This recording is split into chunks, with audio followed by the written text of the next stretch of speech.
শুরু হয়েছে চিত্রনায়িকা মাহিয়া মাহির নতুন ছবি প্রেমের বাঁধনের শুটিং।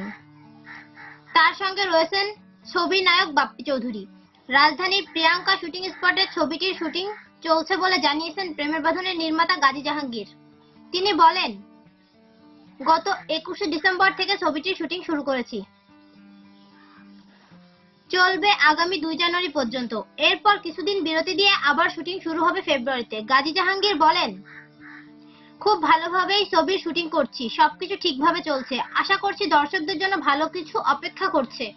প্রেমের বাঁধন ছবিতে আরো অভিনয় করেছেন তানিন সুভা, কাজী হায়াত, জিজা সোহেল, কাবিলা ও শিশুশিল্পী আবসি। ছবির কাহিনী, সংলাপ, চিত্রনাট্য ও পরিচালনা করেছেন গাজী জাহাঙ্গীর।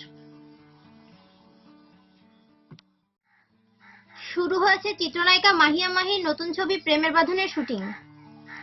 তার সঙ্গে রয়েছেন ছবির নায়ক বাপ্পি চৌধুরী। রাজধানীর প্রিয়াঙ্কা শুটিং স্পটে ছবিটির শুটিং চলছে বলে জানিয়েছেন প্রেমের বাঁধনের নির্মাতা গাজী জাহাঙ্গীর। তিনি বলেন, গত 21শে ডিসেম্বর